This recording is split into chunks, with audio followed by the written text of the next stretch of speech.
اما بعد اعوذ باللہ السمیع العلیم من الشیطان الرجیم بسم اللہ الرحمن الرحیم یا ایہا النبی انا ارسلناک شاہدا ومبشرا ونذیرا لتؤمنوا باللہ ورسولہ وتعزروہ وتوقروہ وتسبحوہ بکرۃ واصیلا صدق اللہ العظیم وصدق رسولنا بلاغ المبین ان اللہ وملائکتہ یصلون علی النبی یا ایہا الذین آمنوا صلوا علیہ وسلموا تسلیما اللہم صلی علی سیدنا و مولانا محمد معدن الجود والکرم آلہ وبارک وسلم الصلاة والسلام علیک یا رسول اللہ وعلى آلك وأصحابك يا سيدي يا حبيب الله الصلاة والسلام عليك يا سيدي يا رحمة للعالمين وعلى آلك وأصحابك يا سيدي يا خاتم النبيين حمد و صلاة کے بعد عزیز دوستو بزرگوں اور بھائیوں، محفل میلاد مصطفیٰ صلی اللہ علیہ وسلم کے عنوان سے سجی ہوئی اس پاکیزہ محفل میں ہم حاضر ہیں۔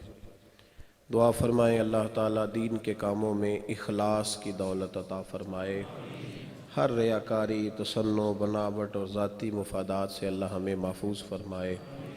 دوستو، قرآن مجید میں اللہ کریم نے فرمایا ہے یا ایہا النبی انا ارسلناک شاہدا ومبشرا ونذیرا، فرمایا اے محبوب ہم نے آپ کو گواہ بنا کے بھیجا ہے، خوشخبری دینے والا اور ڈر سنانے والا بنا کے بھیجا ہے۔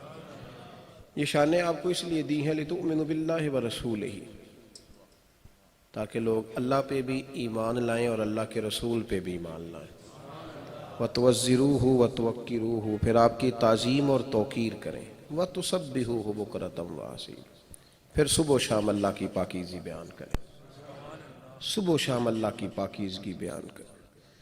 ماں باپ کے حقوق ہوتے ہیں اور ان حقوق کی جنگ لگی ہوئی ہے، ہر آدمی کے کچھ نہ کچھ حقوق ہیں، ان کی جنگ لگی ہے۔ ماں باپ حقوق مانگتے ہیں، اولاد اس پر حیل و حجت کا مظاہرہ کرتی ہے، بیوی بھی حقوق مانگ رہی ہے اور اس کے مقابلے میں خامد بھی کہہ رہا ہے تو بھی تو نہیں نا میرے حق ادا کرتی۔ حقوق کی جنگ لگی ہے، لیکن انسان اپنے حقوق کی جنگ میں نا اللہ رسول کے حق بھول گیا ہے۔ جس طرح ہمارے ذمے ماں باپ کے حقوق ہیں، جس طرح بیوی کے حقوق ہیں، خاوند کے حقوق ہیں، رشتہ داروں کے حقوق ہیں، اس طرح ہمارے ذمے نبی پاک کے بھی حقوق ہیں صلی اللہ تعالی علیہ وسلم۔ ہمارے ذمے حق ہیں جو ہم نے ادا کرنے۔ امت پر نبی پاک کے حقوق ہیں، اس پر پوری پوری کتابیں لکھی ہیں ہمارے محدثین نے کہ امت کی ذمہ داری ہے اپنے نبی کے ان حقوق کو ادا کرے۔ یہ جو آیہ کریمہ میں نے پڑھی اس میں بھی اللہ تعالیٰ نے رسول پاک کے حقوق بیان فرمائے ہیں۔ توجہ ہے میری بات پر آپ حضرات کی؟ تھوڑا زیادہ غور کریں کہ عرض کر رہا ہوں۔ میں نے انشاءاللہ وقت بھی اثر میں محدود ہے، اور ویسے بھی اعلیٰ حضرت رحمت اللہ علیہ نے لکھا ہے کہ جس شخص نے کسی کا وقت ضائع کیا اس نے بھی قیامت میں حساب دینا ہے۔ تو میں کوئی بات کھینچ کے لمبی کر کے وقت گزارنے کے لیے نہیں کروں گا، جو ہوتا ہے نا پیغام، وہ تو پیغام ہی ہوتا ہے۔ کوشش کروں گا کہ ایک ہی آنسو میں کہہ جاؤں گا میں دل، طوفان بیجا لانے سے بھی چشم فائدہ، دو اشک ہی کافی ہیں اگر اثر کریں تو۔ میرے بھائی توجہ کرنی ہے آپ نے بات میں، اور زیادہ توجہ کرنی ہے۔ ہمارے ذمے نبی پاک کے حقوق ہیں، ہم نے وہ حق ادا کرنے۔ رسول پاک کا پہلا حق یہ ہے کہ ہم نبی پاک علیہ الصلوۃ والسلام کی ہر بات پر ایمان لائیں۔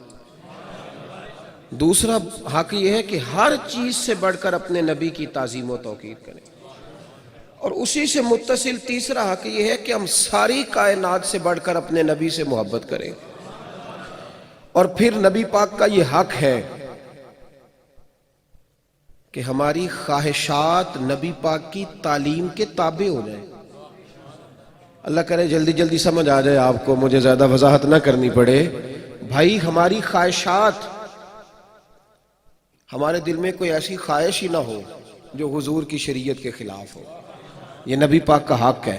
حضور نے فرمایا ہے، جامع ترمذی میں فرمان ہے، فرمایا تم مومن اس وقت بنو گے جب تک تمہاری خواہشات میرے دین کے تابع نہیں ہو جاتی۔ یہ حضور کا حق ہے، اور نبی پاک کا یہ حق ہے کہ امت حضور کے دین کی نصرت کرے۔ تھوڑی سی کو کم کر دیں جی ساؤنڈ والے بھائی۔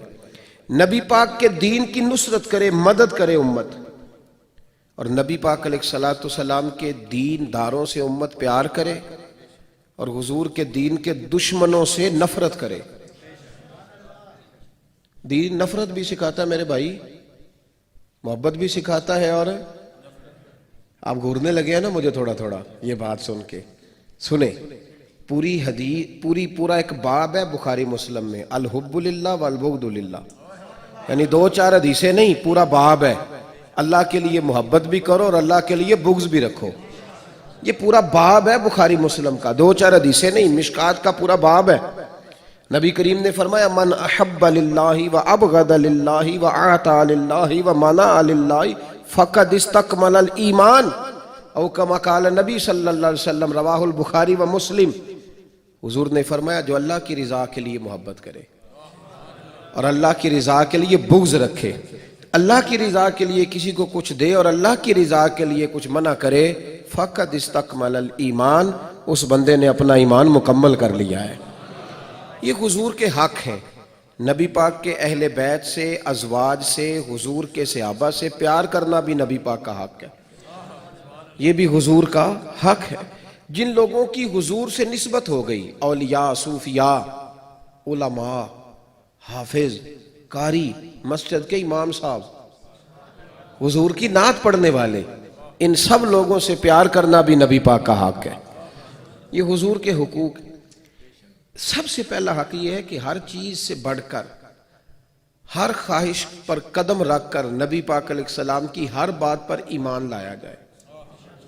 ہر بات پر توجہ ہے میری بات پر؟ کلمہ پڑھنے سے پہلے سوچنے کا حکم ہے، کلمہ پڑھنے کے بعد سوچنا گمراہ کر دیتا ہے۔ کلمہ پڑھنے سے پہلے سوچ لے کہ دین، تو نے کلمہ پڑھنا، اب جب کلمہ پڑھ لیا نا، اب یہ سوچنا کہ داڑھی رکھوں کہ نہ رکھوں، نماز پڑھوں کہ نہ پڑھوں، سود چھوڑوں کہ نہ چھوڑوں، یہ جائز اور ناجائز کام چلے گا کہ نہیں چلے گا۔ او بھائی پھر کچھ بھی نہ چلے، پھر کچھ بھی نہ چلے، پھر سامنے موت بھی نظر آئے تو ماننا وہ ہے جو محمد عربی نے عطا فرما دیا ہے، پھر ختم ہو گئی بات۔ پھر وہ ماننا ہے جو رسول پاک نے کہہ دیا ہے، جو نبی کریم نے فرما دیا ہے۔ حضور کی ہر بات پر منو ان عمل کرنا، ہر بات پر۔ حضرت عمر بیٹھے تھے، ہمارے ہاں تو روز لوگ دلیلیں دیتے ہیں نا، کہتے ہیں حضرت صاحب آپ ٹھیک کہہ رہے ہیں پر اب کام نہیں چلتا، آپ ٹھیک کہتے ہیں پر گزارا نہیں ہوتا، اب آپ ٹھیک کہتے ہیں پر وہ دور اور تھا، یہ دور اور ہے۔ تو میں نے کہا نہیں، آپ کو غلطی لگ گئی ہے، وہ بھی میرے نبی کا دور تھا، یہ بھی میرے نبی کا دور ہے، جھنڈا حضور کا ہی چمک رہا ہے، آپ کو غلطی لگ گئی۔ اب لوگ دلائل دیتے ہیں۔ حضرت عمر گھر میں بیٹھے تھے تو ان کا بیٹا بھی ساتھ بیٹھا تھا، کسی مسئلے پر بات ہونے لگی، حضرت عمر نے اپنی بات کی مضبوطی میں نبی پاک علیہ السلام کا ایک فرمان سنایا۔ تو آپ کا صاحبزادہ کہنے لگا ابا جی وہ تو ٹھیک ہے، لیکن جب یہ لفظ اس کی زبان پہ تو حضرت عمر نے تلوار نکال لی، فرمایا اٹھ نکل میرے گھر سے، میں رسول اللہ کی بات کرتا ہوں تو اگر مگر کرتا ہے، میں حضور کا فرمان سنا رہا ہوں تو اگر مگر کرتا ہے، نکل جا، کوئی جگہ نہیں تیرے لیے، چل دوڑ جا۔ جو میرے نبی پاک کا فرمان آنے کے بعد اگر مگر کرے وہ عمر کی چھت کے نیچے نہیں رہ سکتا، چل نکل۔ یہ کوئی بات ہے؟ پیار بھی کرتا ہے، کلمہ بھی پڑھتا ہے، اگر مگر بھی کرتا ہے، کہتا ہے نہیں جی ابھی انتظار کر رہا ہوں، دیکھ رہا ہوں، سوچ رہا ہوں۔ بھئی تو مسلمان ہے، اب تیرا کام ماننا ہے، تو نے عمل کرنا ہے، تو نے لے تو لا اللہ نہیں کرنا، تو نے بات مانی۔ حضرت عمر نے گھر سے نکال دیا، بچہ کئی دن منتیں کرتا رہا، کوئی نہیں چھٹی ملی گھر آنے کی، کوئی نہیں چھٹی ملی۔ وہ امیر المومنین حضرت ابو بکر صدیق کے پاس گئے، کہنے لگے ابا جی سخت ہیں، آپ کو پہلے بھی پتہ ہے، میری سفارش تو کریں۔ تو جناب صدیق اکبر گھر آئے، کہنے لگے چل بس کر، تو سخت ہی ہو جاتا ہے، چھوڑ دے۔ کہنے لگے ابو بکر تمہیں پتہ ہے اس نے کیا کیا ہے؟ کہا ہاں، یہ کہتا ہے کہ حدیث میں وہی تائید ہی کرنے لگا تھا بس، لیکن نکل گیا منہ سے۔ کیا لفظ ہیں حضرت عمر کے، فرمانے لگے ابو بکر دل پہ ہاتھ رکھ کے بتا، تیرا بیٹا ایسے کرتا تو کیا کرتا؟ جناب صدیق اکبر رو پڑے، فرمایا میرا امتحان نہ لے۔ ابو بکر رو پڑے، میرا امتحان نہ لے، مجھ سے نہ پوچھ کہ میرا بیٹا حضور کے مقابلے میں اگر مگر کرتا تو کہا آپ کیا کرتے؟ تو جناب ابو بکر فرمانے لگے تو نے تو تلوار اٹھائی تھی نا، میں نے مار بھی دینی تھی، تو اٹھائی تھی۔ اگر مگر یہ غلام ہے، یہ نبی پاک کا غلام ہے، اس کو کہہ دیا جھوٹ حرام ہے تو کہتا میرا گزارا نہیں، اس کو کہا گیا یہ چیز غلط ہے تو کہتا کام نہیں چلتا۔ تو غلام ہے جس کو آپ نے غلام رکھا ہوا ہے، نوکر رکھا ہوا ہے، آپ اس کو کہیں جا 5 کلو چینی لے آ، وہ اگر آپ سے کہے نہیں 2.5 کلو منگا لو، مان لو گے بات؟ وہ کہے نہیں جی ابھی ٹائم نہیں، 5 کلو کیسے اٹھاؤں گا، بڑا مشکل کام ہے، 10 کلو سبزی بھی تو لانی ہے، تو مان لیتے ہو؟ اللہ رسول کو کہتے ہو آہستہ آہستہ نماز پڑھوں گا، آہستہ آہستہ نیک ہو جاؤں گا۔ امام احمد بن حنبل رحمت اللہ تعالی علیہ فرماتے ہیں مارکیٹ گیا، منڈی گیا، ایک غلام خرید کے لایا، گھر لا کے میں نے اس کو پوچھا تیرا نام کیا ہے؟ کہنے لگا حضور غلاموں کا نام نہیں ہوتا، آپ کسی اور کو بھی آواز دیں گے تو میں سمجھوں گا مجھے ہی بلا رہے ہیں۔ آپ نے فرمایا تو کھائے گا کیا؟ کہنے لگا حضور غلاموں کے نخرے نہیں ہوتے۔ امام صاحب فرماتے ہیں مجھے وجد ہو گیا اس کی باتوں سے، میرا وجود کے رونگٹے کھڑے ہو گئے۔ میں نے تیسرا سوال پوچھا، میں نے کہا تو یہ کمرے ہیں حجرے کوئی پسند کر لے، کہاں رہے گا؟ کہتے ہیں وہ رو پڑا، میرے پاس آ گیا، کہنے لگا حضور مجھے غلام ہی رہنے دیں، میری عادتیں نہ خراب کریں، حضور آپ جہاں آپ کا دل کرے نا اشارہ کر دینا، میں وہیں سو جاؤں گا۔ امام صاحب کہتا ہے میں نے اسے کہا اٹھو یار، وہ کھڑا ہوا تو میں نے کہا سینے لگ جا، تو آزاد ہے، تو غلام بننے کے نہیں، تو آقا بننے کے قابل ہے۔ تو راتی جاگیں تے شیخ صداویں تے راتی جاگ دے کتے تیتھوں اتے۔ حضرت بابا بلے شاہ صاحب نے بڑی پتے کی بات سمجھائی، کہنے لگے تو نے ایک کتا رکھا ہوتا ہے، تو اس کا مالک ہوتا ہے، ایک روٹی تو ڈالتا ہے اسے، کتا دوسری مانگے تو جوتا اٹھا لیتا ہے، اور فرمایا وہ ایک روٹی کھا کے نا ساری رات تیری پہرے داری کرتا ہے، ایک لقمے کی وجہ سے ساری رات کتا تیرے دروازے پہ کھڑا ہے۔ اور فرمانے لگے تو اے سی میں سوتا ہے، وہ جا کے نا کسی نالی میں سویا رہتا ہے۔ فرمایا جس کا تو مالک ہے تو اپنی نعمت دیکھ اور اس کی نوکری دیکھ، اب یہ دیکھ جو تیرا مالک ہے اس کی نعمتیں کتنی ہیں اور تیری نوکری کتنی ہے، یہ ذرا غور کر۔ فرمانے لگے راتی جاگیں تے شیخ صداویں، راتی جاگ دے کتے تیتھوں اتے، مالک دا در مول نہیں چھڑ دے، پاویں مارو 100 جتے تیتھوں اتے، ایک برکی دا قدر پچھانن، پاویں مالک ہو من ستے تیتھوں اتے۔ اٹھ بلیا چل یار منا لے، نہیں تے بازی لے گئے نہیں کتے، اٹھ بلیا چل یار منا لے، نہیں تے پھر بازی لے گئے نہیں، وہ تو بازی لے گئے، آگے گزر گئے۔ بھائی ایمان کا مطلب ہے مان لیا تو بس، مان لیا تو بس۔ مسلمان کہہ رہا ہے کیسے ہوگا جی، نماز پڑھنے سے برکت کیسے ہوگی؟ اللہ کہتا ہے ایسے ہوگی کہ وَيَرْزُقْهُ مِنْ حَيْثُ لَا يَحْتَسِبُ، جب تم مجھ سے ڈرے گا تو میں وہاں سے روزی دوں گا کہ تیرا کبھی گمان بھی نہیں گیا ہوگا، وہاں سے دوں گا، تو نے کبھی سوچا بھی؟ شرط یہ ہے کہ دل تو ٹھہرا نا، ذرا ٹھہر تو صحیح۔ آپ کو پتہ ہے دنیا میں کمزور بندہ کون ہوتا ہے؟ جس کا یقین کمزور ہوتا ہے۔ جو ڈبل مائنڈڈ لوگ ہوتے ہیں نا، فیصلہ کرنے کی کروں کہ نہ کروں، جاؤں کہ نہ جاؤں، دیکھوں، یہ سب سے کمزور ہوتے ہیں۔ اقبال نے کہا سن اے تہذیب حاضر کے گرفتار، غلامی سے بدتر ہے تیری بے یقینی۔ غلام اتنے کمزور نہیں ہوتے جتنا بے یقین بندہ کمزور ہوتا ہے۔ ایمان میں مضبوطی پیدا کریں، رب رسول کا واضح فرمان جب مل جائے تو پھر اس کو حرف آخر سمجھیں۔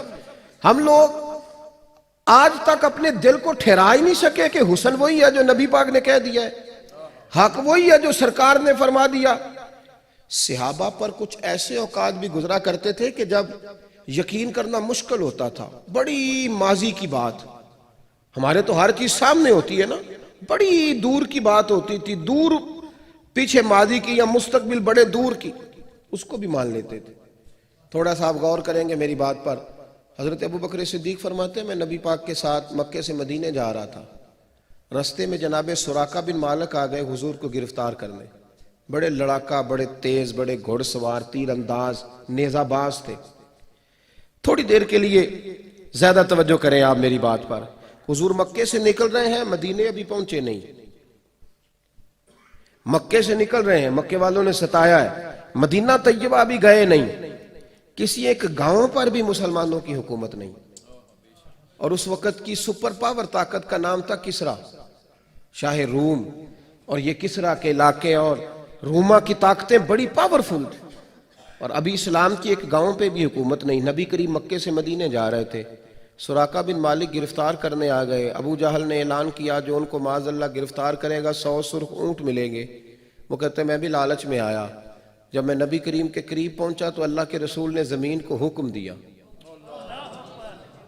عرش پہ تازہ چھیڑ چھاڑ، فرش پہ طرف دھوم دھام، کان جدھر بھی لگائیے تیری ہی داستان ہے۔ زمین کو حکم دیا نبی پاک، تو زمین نے نا سراقہ بن مالک کے گھوڑے کے پیر پکڑ لیے، گھوڑا جب اندر دھسا نا تو سراقہ کہنے لگے معاف کر دے۔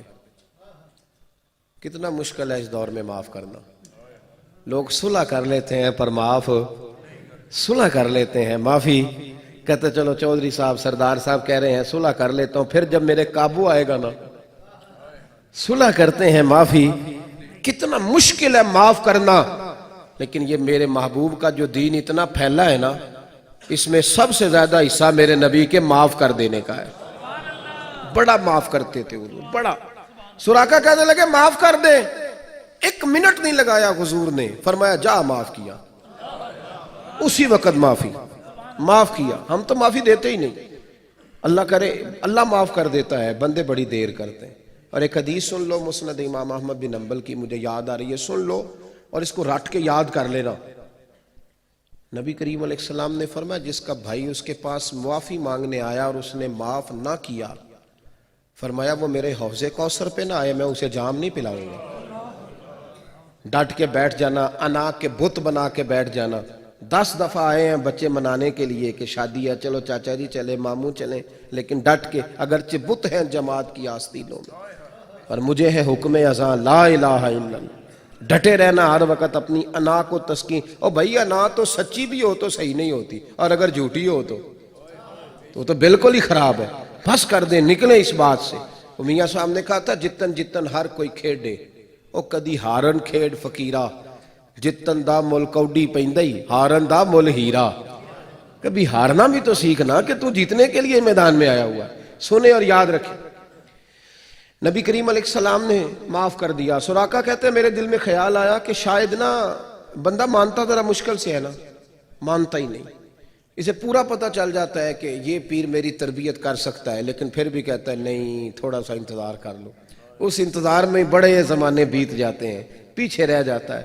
کہنے لگے جب میں نے کہا نہیں ویسے ہی پھسل گیا ہوگا گھوڑا، پیسے ہی کچھ ہو گیا ہوگا، میں نے پھر حملہ کرنا چاہا نبی پاک پہ، حضور نے پھر زمین کو حکم دیا، گھوڑا پھر دھسنے لگا۔ کہتے ہیں جب دھسنے لگا تو میں نے پھر معافی مانگی، اور میرے اندر اب گدگدی تھی کہ دوبارہ معافی نہیں ملے گی، لیکن میں نے معافی کے لفظ ابھی پورے ادا نہیں کیے تھے، مصطفیٰ کریم نے پہلے معاف فرما دیے، ہو گئی معافی۔ تیسری دفعہ پھر گھوڑا میرا، میں پھر حملہ کرنے لگا، گھوڑا پھر پکڑ لیا زمین نے۔ کہتے ہیں میں نے پھر معافی مانگی تو حضور مسکرا پڑے۔ پتہ کیا کہتے ہیں بریلی کے امام اعلیٰ حضرت فرماتے ہیں جس کے گچھے سے لچھے جڑے نور کے، جس کے گچھے سے لچھے، یہ دانتوں کو گچھے کہا نور کے، اور کہتے ہیں پھر وہ ہلکی ہلکی روشنی نہیں نکلتی تھی، پورے کے پورے گچھے ہی حضور کے دانتوں سے نکلتے تھے۔ فرمانے لگے جس کے گچھے سے لچھے جڑے نور کے، ان ستاروں کی نزہت پہ لاکھوں سلام، اور ان کی باتوں کی لذت پہ بے حد درود، ان کے خطبے کی ہیبت پہ لاکھوں سلام، اور جس کی تسکین سے روتے ہوئے ہنس پڑے اس تبسم کی عادت پہ لاکھوں سلام۔ کہتے ہیں حضور زیر لب مسکرائے ہلکا سا، میں نے معافی مانگی نا تیسری دفعہ تو مسکرائے اور فرمانے لگے اور جا میں نے پھر تجھے معاف کیا۔ کہتے ہیں اب میرے اندر سے آواز آئی کہ جو اتنی دفعہ معاف کرے وہ جھوٹا نہیں ہو سکتا، میں نے بلند آواز سے کلمہ پڑھنا شروع کر دیا تو میں مسلمان ہوا۔ کسرا کا جو بادشاہ تھا نا اس کے کنگن بڑے مشہور تھے، وہ سونے کے موٹے موٹے کنگن پہنتا تھا تو جب بات کرتا تھا تو آپس میں بجتے تھے، جس طرح آپ کے وزیر اعظم کچھ گزرے ہیں ان کی گھڑیاں بڑی مشہور نہیں تھی۔ آپ کے ملک میں ایک ایسا وزیر اعظم بھی رہا ہے غریب ملک میں جو دلی سے کپڑے خریدا کرتا تھا اور اٹلی سے سلوایا کرتا تھا. یہ بھی ہوا اس قوم. اس کے باوجود ہمیں غریبوں کی باتوں پہ رونا بھی آ ہی جاتا ہے, اس کے باوجود دکھ بھی ہمیں لگے ہوئے ہیں. یہ ساری باتیں اپنی جگہ پہ, لیکن اس کے باوجود ہم اچھی تقریر کر لیتے ہیں غریبوں کے حق میں. وہ ساری ہمیں رٹی رٹائی باتیں پھر بھی یاد ہے.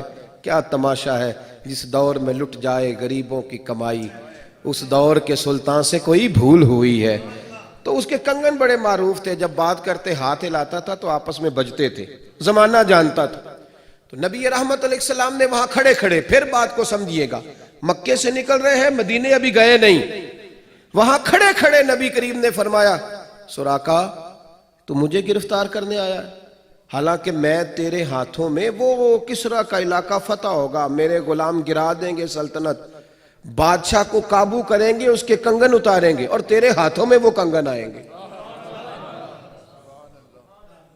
آج کے زمانے کے لوگ ہوتے تو کہتے اللہ خیر ہی کرے, ابھی تو ایک گاؤں پہ بھی حکومت نہیں. تو آپ کون سپر پاور کی بات کر رہے ہیں, کب فتح ہوگا, کون جیتا ہے, تیری زلف کے سر ہونے تک.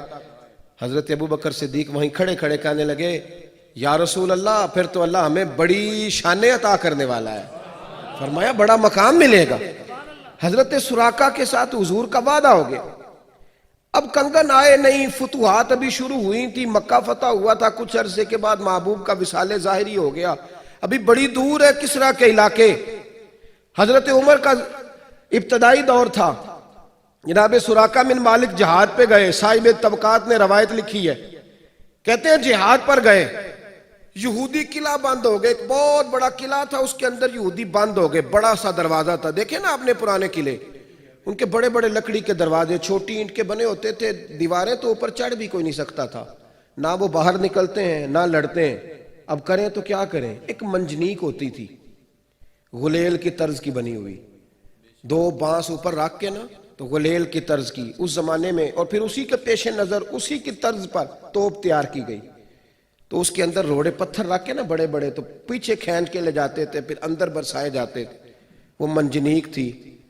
جب وہ یہودی دروازہ نہیں نہ کھول رہے تھے تو جناب سراقہ بن مالک فرمانے لگے, ادھر دیکھیے گا میری طرف, فرمانے لگے اس طرح کرو, مجھے منجنیک میں رکھ کے اندر پھینکو, میں اندر سے جا کے دروازہ کھولتا ہوں. حضرت سعد بن ابی وقاص رضی اللہ تعالیٰ عنہ لیڈ کر رہے تھے. کہنے لگے سراقہ سیاںا بن, پہلی تو بات یہ ہے کہ آپ اندر جب جائیں گے تو یہودی آپ کو چھوڑیں گے نہیں, اور چھوڑیں گے تو وہ تب نہ کہ جب ہم آپ کو گرائیں گے تو آپ کی کوئی ہڈی پسلی بچے گی تو آپ ان کے قابو آئیں گے. تو آپ مہربانی کریں. کیا ایمان ہے, کیا تقاضے ہیں. جب عشق سکھاتا ہے آداب خود آگاہی, کھلتے ہیں غلاموں پہ اسرار شہنشاہی. حضرت سراقہ اٹھ کے لاٹھی کے سہارے کھڑے ہو گئے, بوڑھے ہو گئے, زور سے زمین پہ لاٹھی ماری. کہنے لگے خبردار کسی نے بات کی, تم مجھے پھینکو, میں تمہیں دروازہ کھول کے دکھاتا ہوں. پھینکو نا مجھے, ابھی کھولتا ہوں دروازہ, پھینکو. صحابہ کہنے لگے آپ بتائیں آپ کیسے بچیں گے. فرمایا یہ بعد میں بتاؤں گا, کیونکہ ابھی بتایا تو لوگوں کی حسرت باقی رہے گی. منجنیک میں رکھ کے اندر پھینکا, چند گھڑیاں گزری کو جناب سراقہ بن مالک نے دروازہ کھول دیا. فرمایا آؤ پکڑ لو یہودیوں کو. اب تھوڑی دیر جنگ ہوئی, فتح ہو گئی. جو سارے لوگ تھے حضرت سراقہ کے گرد اکٹھے ہو گئے. کہنے لگے یار تو بتا, تجھے تو خراش بھی کوئی نہیں آئی, یہ تیرے پاس کیا نسخہ ہے. تو حضرت سراقہ رو پڑے. کہنے لگے نسخہ کوئی بھی نہیں, بات کوئی بھی نہیں, یہ بس میرا ایمان ہے. میرے نبی کریم نے فرمایا تھا تیرے ہاتھوں میں کسرا کے کنگن آئیں گے. فرمایا ابھی آئے نہیں, جب تک کنگن نہیں آتے میرے پاس اسرائیل بھی کوئی نہیں آئیں گے. حضور نے کہا تھا آئیں گے, تو ابھی آئے نہیں, اس لیے موت میرے قریب آ سکتی. وہ آئیں گے کنگن تو پھر موت آئے گی, وہ نہیں آئے گی میرے قریب, اس لیے کہ میرے رسول نے فرمایا تھا. ساڑھے نبی دی زبان ساڑھے واسطے قرآن, حضور نے کہا تھا. لہذا یہ کیسے ہو, یہ ایمان ہے ان کا, یہ مضبوطی ہے. ان کی تلواریں نہیں لڑتی تھی, ان کا ایمان لڑا کرتا تھا, وہ قوت لڑتی تھی. آج تو لوگ دلائل دیتے ہیں, ہر بات پہ دلائل. وہ خدا رسول کے معاملے میں بھی دلائل دیتے ہو. حضرت عمر کا آخری دور جب آیا تو بوڑھے ہو گئے جناب سراقہ بن مالک. یہ بھویں جھک گئیں, آنکھوں پہ آ گئیں, اٹھا نہیں جاتا. پوتے بھی جوان ہو گئے, علاقہ فتح ہو گیا, کنگن بھی آ ہی گئے. حضرت عمر رضی اللہ تعالیٰ عنہ کے سامنے جب آئے تو جناب عمر رو پڑے. فرمانے لگے جاؤ کوئی سراقہ کو بلا کے لاؤ. سراقہ کو ان کے پوتے کہنے لگے دادا سے اٹھا نہیں جاتا، اب نہیں وہ چل سکتے. فرمایا نا، ایک دفعہ کان میں جا کے کہہ دینا کہ سراقہ کنگن آ گئے. تم کہہ دینا، دیکھنا پھر کیسے اللہ زلیخا کو جوانی دیتا ہے. ایک دفعہ پہنچنا تو صحیح.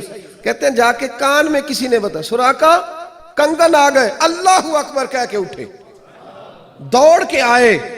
اور جناب ابو ہریرہ فرماتے ہیں جب انہیں کنگن ڈالے جا رہے تھے، عمر جیسا دلیر بھی رو رہا تھا، حضرت سراقہ بھی رو رہے تھے، میں بھی رو رہا تھا، وہاں جتنا مجمع تھا سارا رو رہا تھا. اور سارے کہہ رہے تھے کہ دیکھو اللہ کریم نے اپنے نبی کو صداقتوں کے کس قسم کے خزانے عطا فرمائے. کب ایمان مضبوط ہوگا؟ لوگ کب وہ اس بات کو سمجھیں گے کہ ہماری ساری بلائیاں نبی پاک کے فرمان میں موجود ہیں. آپ اس درد کو نہیں سمجھتے چونکہ زمانہ بدل گیا ہے نا.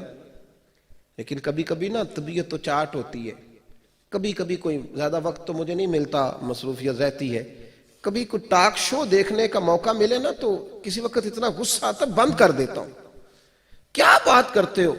ہمیں یورپ کی مثال سنا کے بات سمیٹ دیتے ہو، ہمیں امریکہ کی بات بتا کے، فرانس کی بات بتا کے جی معیشت فلانے ملک کی مثال لے لو، فلاں ملک کی یہ کیا بات ہوئی؟ کوئی ایک اینکر بھی نہیں بچا، ایک بھی ٹی وی میں بیٹھا ہوا جو یہ کہے کہ ہمیں کوئی ضرورت نہیں کسی سے معیشت سیکھنے کی، ہمیں معیشت کا سارا رنگ محمد عربی نے عطا فرمایا ہے. یہ کون ڈسکس کرے گا؟ ہماری ساری مثالیں ادھر ہی گھومتی ہیں، سارا کچھ ہمارا ادھر ہی گھومتا ہے، حالانکہ سارا کچھ رسول پاک نے عطا فرمایا.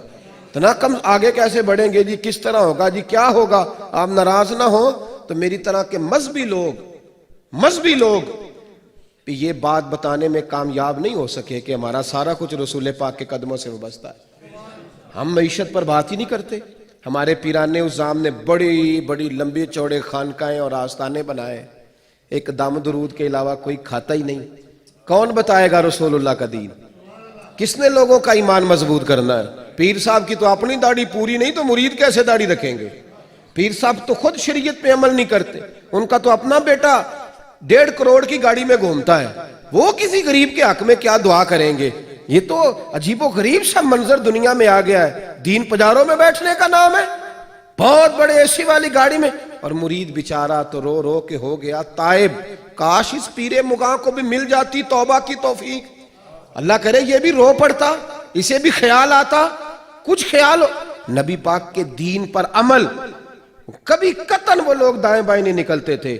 جو حضور نے فرما دیا اس پر صحابہ ڈٹ گئے، جو نبی پاک نے کہہ دیا اس پر وہ کھڑے ہو گئے. حضرت ام سلمہ رضی اللہ عنہ، یہ بخاری مسلم کی حدیث ہے، آپ فرماتی ہیں میرے شوہر کا نام حضرت ابو سلمہ تھا اور وہ بڑے شفیق آدمی تھے. توجہ ہے میری بات پر؟ گھر کس کی وجہ سے بچتا ہے؟ عورت کی وجہ سے کہ مرد کی وجہ سے؟ جی لڑائی کس کی وجہ سے ہوتی ہے؟ نہیں، مرد کی وجہ سے. ناراض ہو گئے آپ لوگ؟ چلے ہو جائیں، کوئی بات نہیں، میں نے تو بھی چلے ہی جانا ہے. اور بھائی لڑائی جب بھی ہوتی ہے مرد کی وجہ سے. عورت کی عقل آدھی ہے، مرد کی تو پوری ہے نا. تو پھر کس نے دفاع کرنا تھا؟ پورے والے نے. معاملہ سنبھالنا کس نے تھا؟ بولے. تو اس نے تو کہا کہ میں نے اینٹ کا جواب پتھر سے دینا ہے، تو بات کیسے آگے بڑھے گی؟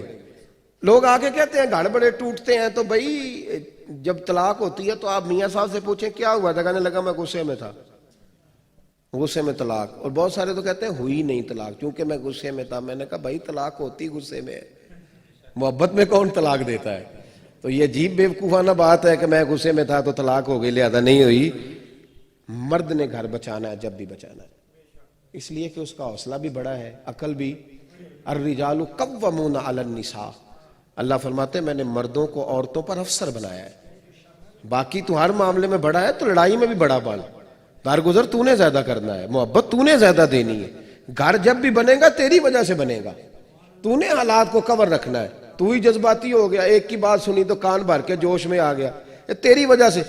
تسی گور دے ہو پہ میں تھوڑا تھوڑا گورو نا، میں صحیح بات کہہ رہا ہوں، آپ گورے نا. ابھی میں کہہ دیتا نا عورتیں بڑے کام خراب کر رہی ہیں تو کہنا انجی گل لے. تو بھائی سنے نا جو بات حق سچ ہے. کون سا خواتین موجود کہ سن رہی ہیں؟ کہیں ہے خواتین بھی؟ چلے اللہ خیر کر، نہ دے آ جائے جی سی ڈی انہوں نے. لیکن بات یہ ہے سچی وہ تو سن لینا. چلے ایک بات آ گئی، میرا یہ مضمون نہیں تھا لیکن ایک بات آ گئی تو کر دیتا ہوں. حضرت ابو الحسن خرقانی ایک بزرگ گزرے ہیں، یہ حضرت باعزید بستامی کے سجادہ نشین تھے۔ بو علی سینا سائنسدان ہے بہت بڑا، وہ حضرت ابو الحسن خرقانی کا مرید تھا۔ توجہ ہے میری بات پر؟ سائنسدان بیعت تھا۔ اور محمود غزنوی والی ہندوستان، وہ بھی حضرت سیدنا ابو الحسن خرقانی کی بیعت تھا۔ اتنے بڑے آدمی تھے، اپنا جبہ دیا محمود غزنوی کو، جب مشکل آئی تو دعا مانگنا آگے رکھ کے، اللہ فتح دے دے گا۔ تو محمود کہتے ہیں جب سومناتھ کے مندر نہیں فتح ہو رہے تھے تو میں نے بابے کا جبہ سامنے رکھ کے دعا کی تو اللہ نے مجھے فتح دے دی۔ کہتے ہیں بابا جی رات خواب میں ملے تو کہنے لگے تو نے کیا قیمت ڈالی میرے جبے کی؟ ایک فتح۔ کہا حضور کیا مطلب؟ فرمانے لگے تو میرا جبہ سامنے رکھ کے دعا کرتا کہ یا اللہ ہندوستان کے سارے کافر مسلمان ہو جائیں تو اللہ نے توفیق ایمان دے دینی تھی۔ یہ تو نے کیا دعا مانگی ہے؟ تر دامنی پہ شیخ ہماری نہ جائیے، ہم دامن نچوڑ دیں تو فرشتے وضو کریں۔ یہ کیا بات کر دی؟ ایک فتح۔ بہرحال بہت بڑے بابا جی تھے، لیکن ان کی زوجہ بڑی سخت مزاج تھی، سخت ڈاڈی عورت۔ ایک بندہ نا 3 مہینے کا سفر کر کے ان سے ملنے آیا، دروازے پہ دستک دی، اماں جی اندر سے بولی کون ہے دروازے پہ؟ وہ پہلی جھڑکی پہ ڈر گیا، اتنی سخت بات، کون ہے؟ کہا جی میں حضرت کا عقیدت مند ہوں، دور سے ملنے آیا ہوں۔ تو اماں کہنے لگی تو بھی فارغ ہے جس طرح وہ ہر کام سے فارغ ہے، کوئی کام نہیں تجھے بھی؟ تو میرے ذہن میں تو گھروندا تھا، بہت بڑا زاویہ، بڑا میں نے سکیچ بنایا ہوا تھا درویش کا، تو یہاں کیا ماحول ہے؟ بالکل ہی بدلا ہوا، جس بندے کا گھر ہی حال کوئی نہیں تو باہر کیا ہوگا؟ فرماتے اماں نے سخت جملے کہے۔ میں نے کہا ہے کہاں؟ تو کہنے لگی وہ جنگل میں بیٹھا ہوگا 10-15 مرید لے کے، اللہ اللہ ہو رہی ہوگی، تو بھی چلا جا اور دروازہ نہ دوبارہ کٹکھٹانا۔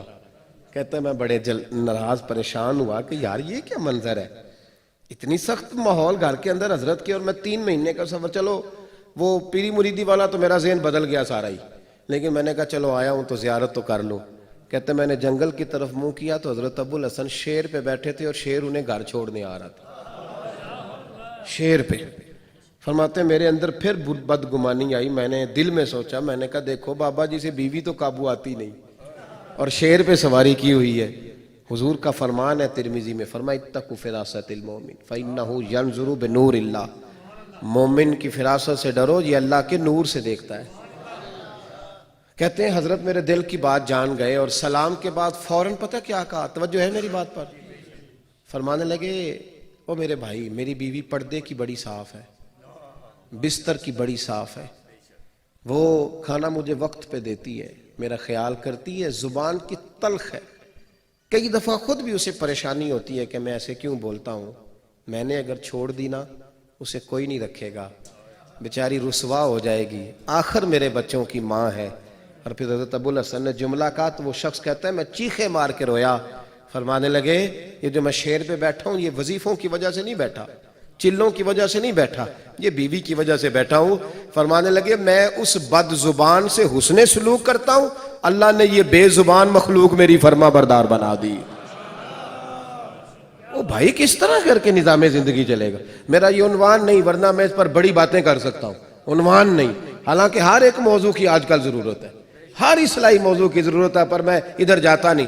حضرت ام سلمہ رضی اللہ تعالیٰ عنہ کہتی ہیں میرے شوہر حضرت ابو سلمہ بڑے شفیق، بڑے مہربان آدمی، مدینے میں اتنا شوہر پیار کرنے والا دوسرا تھا ہی کوئی نہیں جتنے میرے شوہر تھے۔ کہتے ہیں مسجد نبی میں جب ہوتے نا تو نبی کریم علیہ السلام کی جو بات بھی سنتے مجھے گھر آ کے بتاتے، آپ بھی بتایا کریں گھر جا کے، ہم اپنی مرضی کی باتیں گھر جا کے بتاتے ہیں کہ آج خطیب صاحب نے کہا ہے کہ اگر سجدہ کسی اور کو جائز ہوتا تو خامد کو ہوتا، یہ روز سناتے ہیں حدیث، تو وہ بھی کہہ دیتی ہے ٹھیک ہے میں نے بھی حدیث سنی ہے، نبی پاک علیہ السلام نے فرمایا بہتر وہی ہوتا ہے جو اپنی بیوی کے حق میں بہتر ہو، میں نے بھی سنی ہے حدیث، اس نے بھی پھر اس طرح کی یاد کر لی ہے۔ حالانکہ یہ حدیثیں بیٹیوں کو سنانی چاہیے، بہنوں کو سنانی چاہیے، وہ ہمارے منہ سے سنیں گی تو اثر قبول کریں گے، ورنہ تو دوسرا زاویہ ہوتا ہے۔ حضرت ام سلمہ کہتے ہیں بڑا ہی پیار کرتے، جو بات سنتے نا مجھے آ کے سناتے۔ ایک دن آئے تو کہنے لگے لے ام سلمہ آج تو میں تحفہ لایا ہوں تیرے لیے۔ میں نے کہا وہ کیا؟ فرمانے لگے آج نبی کریم نے فرمایا جس بندے پر کوئی مصیبت آئے وہ پڑھا کرے انا للہ و انا الیہ راجعون الذین اذا اصابتہم مصیبہ قالوا انا للہ و انا الیہ راجعون۔ یہ پڑھے تو نبی پاک نے فرمایا اللہ نے جو چیز لی ہوگی نا اس سے بہتر چیز اسے عطا کر دے گا۔ آپ سمجھتے ہیں یہ صرف فوتگی پہ پڑھنا چاہیے، حالانکہ چھوٹی سے چھوٹی مصیبت پر بھی پڑھنا چاہیے۔ اللہ جو چیز لے گا اس سے بہتر چیز عطا کرے گا۔ جناب ام سلمہ کہتی ہے میرا حضور کی ہر حدیث پر اتنا ایمان تھا، اتنا کہ جیسے اپنے زندہ ہونے پر ایمان ہے۔ فرماتے ہیں میں نے وہ وظیفہ پڑھ لیا، جب بھی کوئی مشکل آتی میں اس کو پڑھتی، جب بھی کوئی مشکل آتی میں پڑھتی، مجھے اللہ بہتر چیز عطا کرتا۔ فرماتی ہیں میرے اوپر ایسی مصیبت آئی جو میں نے کبھی سوچی نہیں تھی، میرے شوہر کا انتقال ہو گیا۔ میں نے پڑھا انا للہ و انا الیہ راجعون، لیکن فرماتی ہیں اب یقین بھی کامل تھا، یہ بخاری میں ہے، یقین بھی کامل تھا، پر سوچتی تھی ابو سلمہ سے زیادہ مہربان شوہر کیسے ملے گا۔ ایمان بھی پکا ہے کہ حضور نے فرمایا اللہ بہتر چیز دے گا، پر اس سے بہتر میرے خاندان اور قبیلے میں دوسرا ہے ہی نہیں۔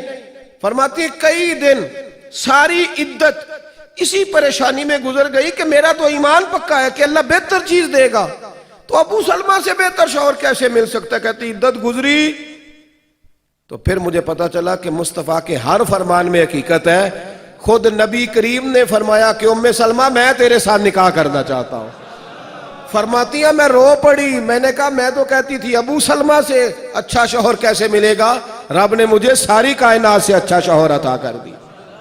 شرط تو یہ ہے کہ میرا تیرا ایمان، تیرا میرا ایمان۔ اعلیٰ حضرت فاضل بریلوی رحمۃ اللہ علیہ حج کرنے جا رہے تھے تو طوفان آ گیا، کشتی ہچکولے کھانے لگی، لوگ سارے تسبیح پڑھنے لگے۔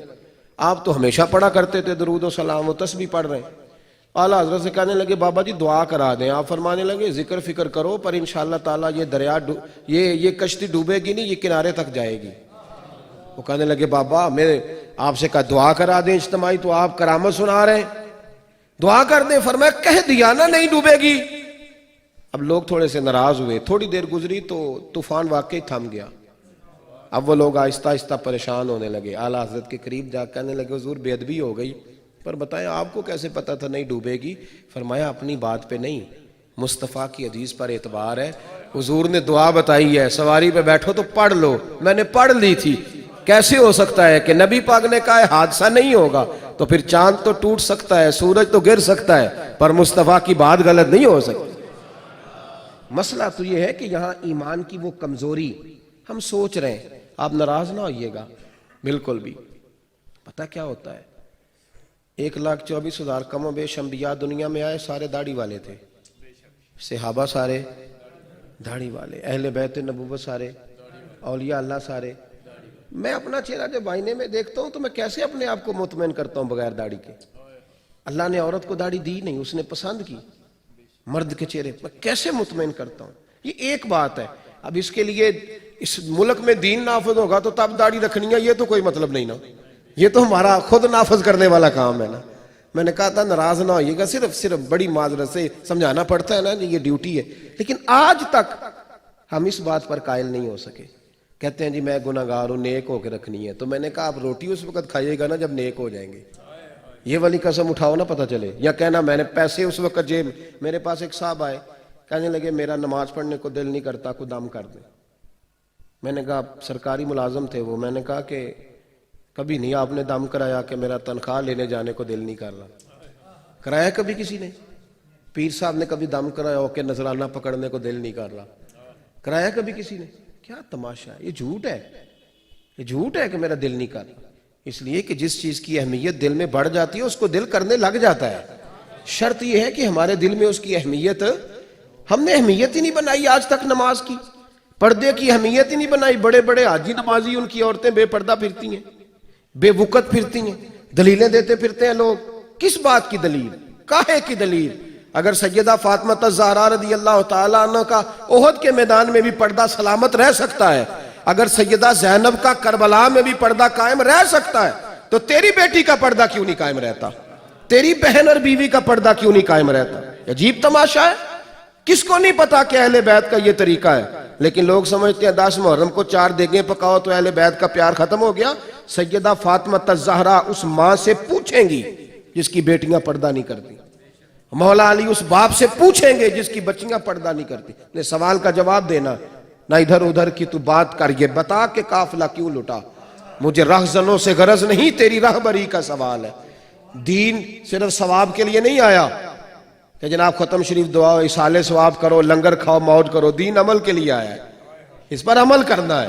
دین دستور کا نام ہے، دین منشور کا نام ہے، دین ایک مکمل حیات زندگی کا نام ہے۔ ایک آدمی دکان شروع کر رہا ہے، مارکیٹ، تو کہتا ہے لاؤ بچے قاری صاحب قرآن پاک پڑھائیں۔ کس لیے؟ تاکہ گاہک زیادہ آئیں۔ تو قرآن اس لیے پڑھا کہ میں تجارت قرآن کی تعلیم کے مطابق کروں گا، اس لیے پڑھا کہ میں قرآن کے اصولوں کے مطابق دکان چلاؤں گا۔ صرف اس لیے ابھی سویرے سورت یاسین بھی پڑھی اور پہلا گاہک آیا تو جھوٹ بھی بولنا شروع کر دیا، تو کیا مطلب ہوا؟ آج بھی کیتی جاندے ہو تے لو بھی پیتی جاندے ہو، کھو کے مال یتیماں دا تے پیج مسیتی جاندے ہو، پھٹ دلاں دے سیندے نہیں تے ٹوپیاں سیتی جاندے ہو، نفس تے چھری پھیر دے نہیں تے دمبے کیتی جاندے ہو، فرض پلائی بیٹھے ہو، نفلاں نیتی جاندے ہو، او دسو تے سی بلے شانو ایک ہی کیتی جاندے ہو۔ دین عمل کے لیے آیا ہے، ایمان کے لیے آیا ہے، اس پر عمل کریں، اس کو نافذ کریں۔ نہیں کسی کو اچھا لگتی میری پگڑی داڑھی تو بھائی مجھے پریشان نہیں ہونا چاہیے، اس لیے کہ میرے مصطفیٰ کو تو اچھی لگتی ہے نا، مجھے تو ان کو راضی کرنا ہے۔ میرے بھائی آج کا پیغام یہ ہے کہ ایمان کی قوت کو جگائیں، اس کو مضبوط کریں۔ آپ کھڑے تو ہوں، اور اللہ کیا کہتا ہے؟ ان الذین قالوا ربنا اللہ ثم استقاموا تتنزل علیہم الملائکہ، فرمایا تو میرا نام لے کے ڈٹ جا، میں تیری مدد کے لیے فرشتے بھی نازل کر دوں گا۔ تو ڈٹ تو صحیح نا، کہیں کھڑا تو ہو نا، تو ہر وقت ڈبل مائنڈڈ ہے، تو نفسیاتی مریض ہی ہو گیا، کروں کہ نہ کروں، چلوں کہ نہ چلوں۔ اس سے نکل آئیے، ایمان بالرسالت مضبوط کیجئے۔ دعا کرتا ہوں اللہ کی بارگاہ میں جو میں کہہ سکا اللہ قبول فرمائے، جہاں دوران گفتگو بھول گئے اللہ ہم سے درگزر فرمائے۔ آخر دعوایا ان الحمدللہ رب العالمین۔